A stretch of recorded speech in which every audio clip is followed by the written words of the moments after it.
আসসালামু আলাইকুম। আরও একটি শীতের পিঠার সহজ রেসিপি শেয়ার করছি, যেটা কিনা গরম পানির ভাপে দিয়ে চায়ের ছাঁকনি দিয়ে বানানো হয়েছে। যাদের ভাপা পিঠা বানানোর জন্য তেমন কিছুই থাকে না বা কোনো পাতিল থাকে না, তারাও কিন্তু খুব সহজভাবে বাসায় থাকা একটা চায়ের ছাঁকনি দিয়ে এই পিঠাটা বানিয়ে নিতে পারবেন। আর এই পিঠাটা দেখতে যতটা সুন্দর, খেতেও হয় অসম্ভব টেস্ট। যারা কখনো এই পিঠাটা বানাননি তারাও খুব সহজভাবে আজকের রেসিপি ফলো করে পিঠাটা বানিয়ে নিতে পারবেন। তো চলুন ভিউয়ার্স, পিঠা বানাতে শুরু করি। আমি নিয়ে নিচ্ছি 3 কাপ চালের গুঁড়া, ভেজা বা শুকনা, যে চালের গুঁড়াটা হাতের কাছে থাকবে সেটাই নিয়ে নিতে পারবেন। আপনারা পরিমাণে বাড়িয়ে কমিয়ে নিতে পারবেন। আমি 3 কাপের পরিমাণটা দেখিয়ে দিচ্ছি, সেই অনুযায়ী বানিয়ে নেবেন। লবণ দিচ্ছি 1 চা চামচের একটু কম। এবার অল্প অল্প পানি দিয়ে ঝরঝর করে একটা গোলা তৈরি করে নেব। আমার চালের গুঁড়াটা ছিল ফ্রিজে রাখা ভেজা চালের গুঁড়া, এজন্য পানির পরিমাণটা একটু কম লাগবে। আর আপনারা যদি শুকনো চালের গুঁড়া ব্যবহার করেন সেই ক্ষেত্রে পরিমাণটা একটু বেশি লাগতে পারে। আমি এখানে 3 কাপ গুঁড়োর জন্য 1 কাপ পানি ব্যবহার করেছি। আর অবশ্যই অল্প অল্প করে পানি ছিটিয়ে ছিটিয়ে ভালোভাবে মেখে নিতে হবে।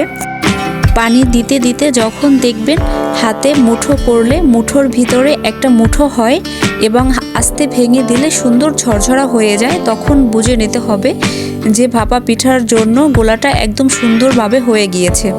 একটু দেখিয়ে দিচ্ছি, হাতে মুঠো করে নিলে কিন্তু একটা দলা হয়ে যায়, আবার ভেঙে দিলে সুন্দর ঝরঝরা হয়ে যায়।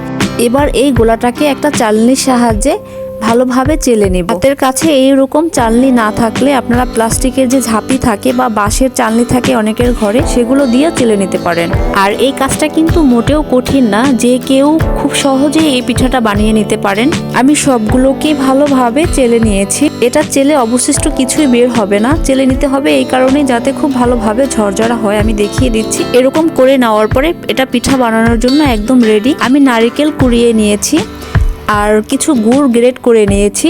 বাজারে যে নতুন খেজুরের গুড়টা পাওয়া যায়, আমি সেই গুড়টাই নিয়েছি। আর ভাপা পিঠা বা অন্য যে কোনো শীতের পিঠায় কিন্তু খেজুরের গুড় দিয়েই বেশি ভালো লাগে। এবার পিঠা ভাপ দেওয়ার জন্য পাতিলটা রেডি করে নিচ্ছি। আমি মাঝারি সাইজের একটা পাতিল নিয়ে নিয়েছি। এরকম পাতিল সবার ঘরেই থাকে। ভাপা পিঠা বানানোর জন্য এক্সট্রা কোনো পাতিলের প্রয়োজন হবে না। এর মধ্যে 1 জাগ পরিমাণ পানি দিয়ে দিলাম। এবার যেটা লাগবে সেটা হলো একটা প্লাস্টিকের কাগজ। আমি আটা এনেছিলাম, সেই যে প্যাকেটটা রয়েছে সেটা ছিঁড়ে আমি এই কাজটা চালিয়ে দিব। আপনারা চাইলে কিন্তু এখানে যে কোনো পলিও ব্যবহার করতে পারেন বা এরকম শক্ত কোনো প্যাকেট হলেও হবে, যেটা আমাদের বাসায় কম বেশি সবারই অ্যাভেলেবেল। এবার এই প্যাকেটের অংশটা আমি পাতিলের উপরে ভালোভাবে বেঁধে সেট করে নেব। আপনাদেরকে দেখে বুঝে নিতে হবে আমি কাজটা কিভাবে করেছি। আমার হাজব্যান্ড আমাকে হেল্প করছে। পাশ থেকে কাগজের যে এক্সট্রা কাগজটা বের হয়ে থাকে সেটা কেটে নিতে হবে, যাতে গরমে গলে না যায়। এবার লাগবে শক্ত কোনো কাঠি বা কলম। একদম মাঝ বরাবরে আমি একটা ছিদ্র করে নিয়েছি। এই পাতিলে আর কোনো কাজ নেই। এবার আমি চুলায় বসিয়ে দিয়ে ভাপ উঠিয়ে নেব। আজকের পিঠা বানাবো আমি চায়ের ছাঁকনিতে। ছাঁকনিটা দেখে অনেকেই কিন্তু ছোটোবেলায় ফিরে যাচ্ছেন। এরকম চায়ের ছাঁকনি কিন্তু আমাদের মা চাচিদের আমরা ব্যবহার করতে দেখেছি, এখন তেমন একটা অ্যাভেলেবেল না। আমি পিঠা বানানোর জন্যই নিচের ফেরিয়ালা থেকে ছাঁকনিটা নিয়েছি। এবার পিঠাটা ভাপ দেওয়ার জন্য রেডি করে নিচ্ছি। আমি প্রথম স্তরে অল্প কিছু চালের গুঁড়া দিয়ে দিয়ে তার উপরে কিছু গুড় ছিটিয়ে দিচ্ছি, আবার একটু নারিকেলও ছিটিয়ে দিচ্ছি।